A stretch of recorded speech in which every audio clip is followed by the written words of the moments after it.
first complaint that we got was at 5:45. Everybody was having a good time. And the people from the house, 2 sisters, were telling everybody in the neighborhood that they own that home. That everybody's supposed to get out of the neighborhood. And everybody said something going to happen. And they started dispersing and going to the house. And the fight started with the house in 264.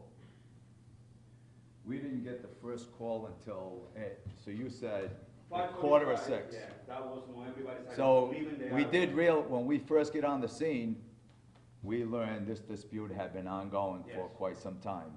And we don't get the first call until 6:06, dispatch call. So do you stand by that appropriate force was used? The basic claim is that in that brief, apart from what led up to it, and I know you're claiming that that has to do with it, but I think the specific claim is that in that short couple of minutes that is seen on the Facebook video, that police officers, when they came across the street, used excessive force, didn't have to hit some of the people, didn't have to use the spray. Do you stand by what happened and the force that was used? So we're continuing to review. We have not seen all the video. There's probably 24 police officers with video. So that's a part of our total review of this situation. So I can't say at this point we came to a conclusion about any either use of force or behavior until it's complete. Such time, then we will make an opinion based on our investigation and corroborating evidence to determine all those factors. In that moment, what was the reason? I know that you can see there was the one person who went out in the street and looked to be, again, agitating the other people on the other side. But what was the reason that all of a sudden then the officers came across the street and then used that force and then detained multiple people in that chaotic scene? Was there something other than a verbal thing that was said? And So again, I believe that individual was the agitator and was involved in a physical confrontation. And so the officers knew that he committed a crime of an assault and wasn't able to get him. I believe he originally was in our hands, and then he was able to free himself and run behind. And they knew that he committed a crime and they were going to arrest him. And I believe he continued to agitate. And that's when they moved to grab him away from the crowd onto the sidewalk where that video was posted. What's your reaction to the officer who says after pepper spray is deployed, who wants some more? Look, you know, that's not language that we accept. We shouldn't be talking that way. And when we complete all this, you know, review, there'll be responsibility and accountability for that. That's not what we're about. But understanding that in the heat of the moment, there's no excuse to use that kind of language and other language that we've heard so far. But we need to complete everything and then hold officers accountable. There was also an officer in the Jamal Gonzalez incident who faced discipline for the way he treated a bystander. Are you concerned that this sort of behavior is a pattern that we've seen now multiple times in these high-profile incidents? No, I wouldn't say it's a pattern, but I think police officers are human beings and they lose their temper, but we're trained to not lose our temper, and we're trained to de-escalate. So I don't think it's a pattern, but when it comes up, we address it. Commissioner, Black Lives Matter PAC said that 20 children were brutally beaten. Are you going to be looking at those who weren't arrested? What's your response to that number? What's your response to the Black Lives Matter statement? It's inaccurate. Commissioner, Can you touch on the police officers were suffering from self-inflicted pepper spray, and there was many children who were under the age of 5 and under, who were also hit by pepper spray. It seems that pepper spray is used rather indiscriminately. I've seen this before during some of the Black Lives Matter protests last year, where officers would spray and then run through their own cloud of spray and knock themselves out of commission. Is pepper spray really the kind of thing to be used when there are tiny children nearby, or the situation is that chaotic that anybody could be hit in the vicinity? So we always attempt to de-escalate, and whenever a 5-year-old or a child is sprayed, one of our officers, you know, gets sprayed all the time. It depends on the wind. But it's a tool that we've used for decades in policing, and it's a tool that doesn't, it's a tool that we don't have to escalate further. using a taser and beyond that. So it's an effective tool. People don't like their eyes being stung by spray, and most people will then leave the area. That was their attempt, and unfortunately, young children caught some of that. We have no evidence that spray was used directly at a child. And one woman who was severely affected went to the hospital because she had asthma. And I mean, that area is known for having some of the highest asthma rates in the state, and yet using pepper spray there would seem to put people at risk of even death. Understood. We don't know who has asthma. As we deploy spray, we offer relief as much as we can. I think she was transported to the hospital for medical aid. Unfortunately, and I'm not just, it's a tool that's really effective, and we can't determine who has, and so we don't go right to spray. We give verbal commands to disperse. I think you saw a little bit of that with police officers asking, demanding that they go back into their house and leave the area. And when we went to arrest and we needed to segregate that person, and then there was people that was encroaching, that's our only tool to keep them back, and it is effective. Unfortunately, there are ramifications. John?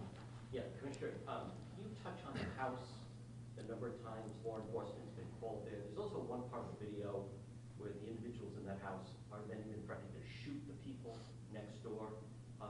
Just what is that accurate, the 42 times that police have been called out there? We've been called to those houses dozens of times. I know the colonel mentioned last night 42 times, so over 18 months or so, but we've been there often.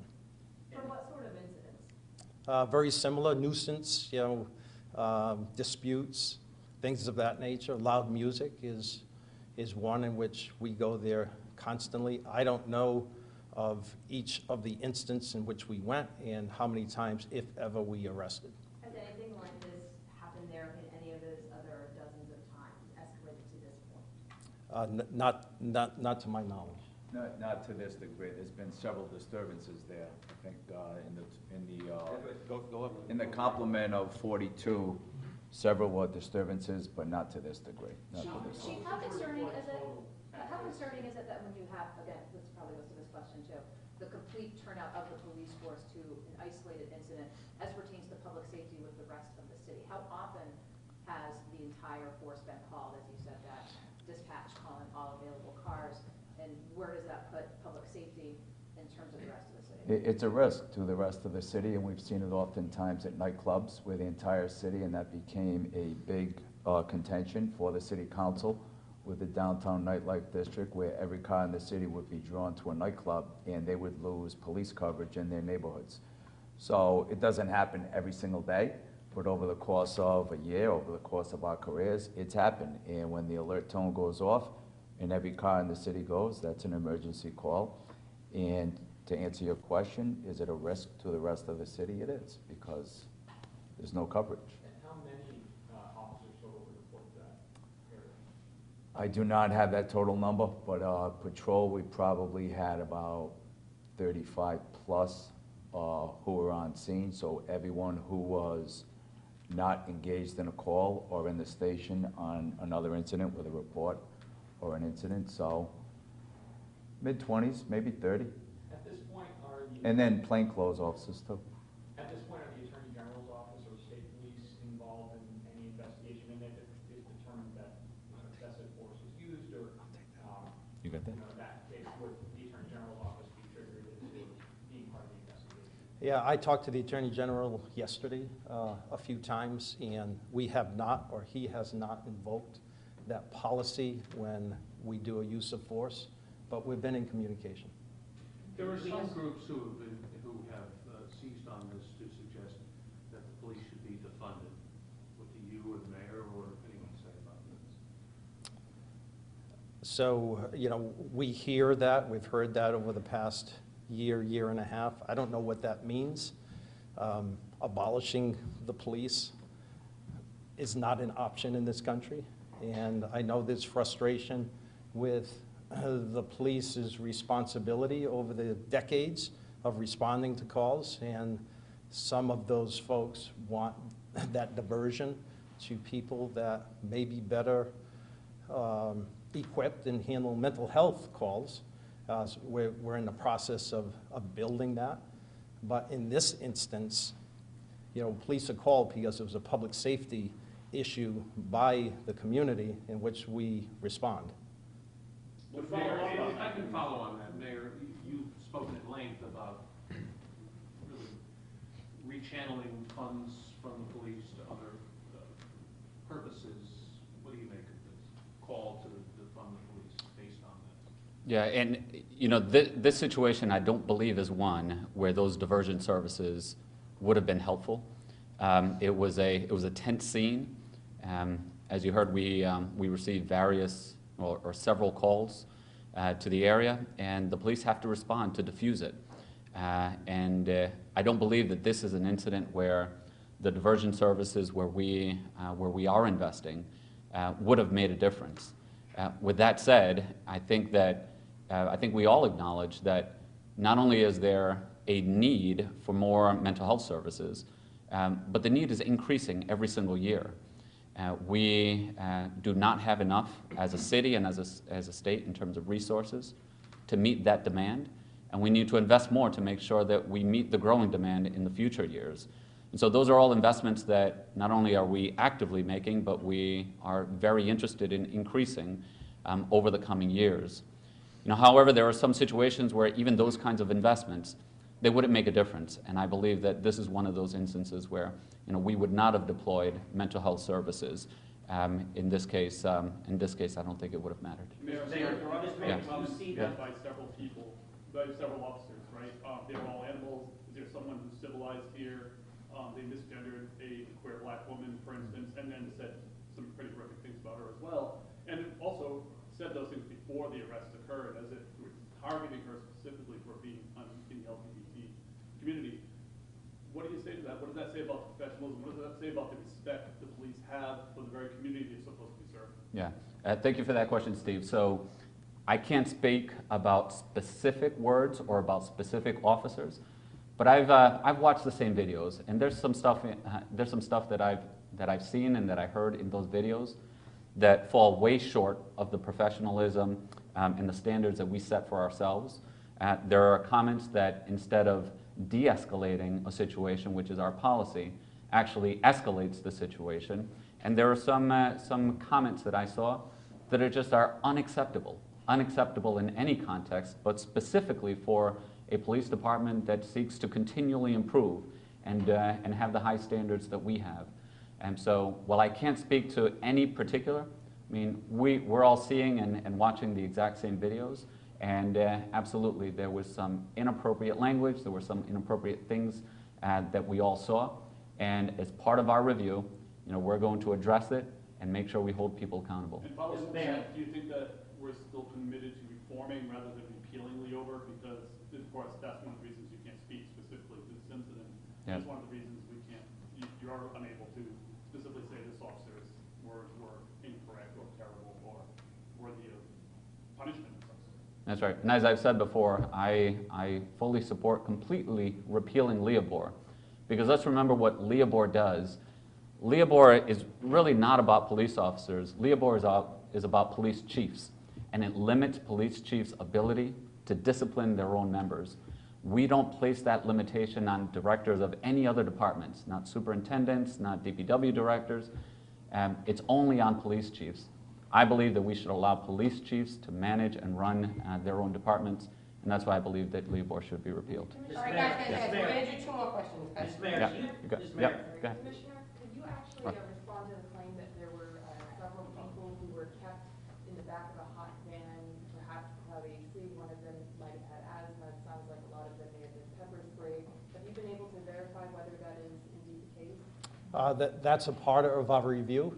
There were people that were put in the back of a van. The back of the van does not have air conditioning, but at this point, I can say with certainty it was 30 minutes or less that they were held there and then transported, but I don't have the specifics about whether or not somebody was suffering from any any effect, either medical effect or effect from pepper spray, and whether or not our officers knew or should have known and didn't provide relief or help for those. May I ask Mr. Mayor a question? All right, this is the last one, guys. Mayor Elorza. Brian? Brian? John, go ahead. Mayor, you talk about accountability with the police, but what about some of the activists yesterday that were blatantly lying, saying that children were beaten, babies were pepper sprayed, trying to incite a race war? When you watch that video, none of those kids listen. There's no respect for police. What about accountability within the community? So, our job is to be as transparent as we can possibly be throughout the process. And that's where the value of these videos, the police-worn body cameras, comes in.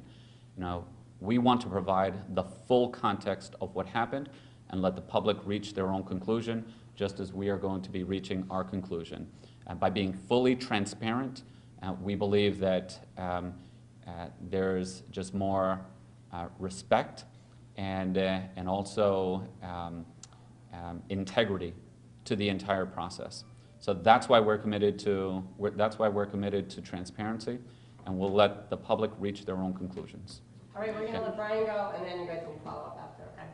Is what we see on the videos, in incidents like this that are caught on video, is that a typical response to how things like this are handled? And is it just because in this day and age of everybody having a camera and posting it to social media, that now everybody's seeing it, and that's what sparks the outrage, and is it causing you guys to be more accountable for things that maybe would have not been seen before? Yes, I think body cams on police officers across the country are good in a lot of ways. Good for accountability, good for the public to see and hold police officers accountable. So yes, I think it's a great thing. This police department nearly 5 years ago unilaterally and independently went to body cams. We saw the value to it, and I applaud the men and women because it's hard, right? Having a camera on your shoulder every time you respond to a situation, it's hard. I didn't have it when I was a young officer. And so it changed the dynamic of policing in a good way. And unfortunately, the public then sees what police officers are up against and decisions that have to be made. They're human beings, and sometimes decisions, when you look at the video 2 weeks or 2 hours later and sit and critique, it's like anything else. It's easier to critique when you're not in that element. But the beauty is, here's our policy, here's our standards, here's how you should behave and act. And we're a better police department because of it, and we're going to continue to improve. All right, thank you all. Take to review the remainder of the body cam. Yeah, I mean, it's a priority. As I know you're all frustrated that we didn't push it out sooner, but look, we got to get it right. And as we finish redacting, we're going to continue to post them.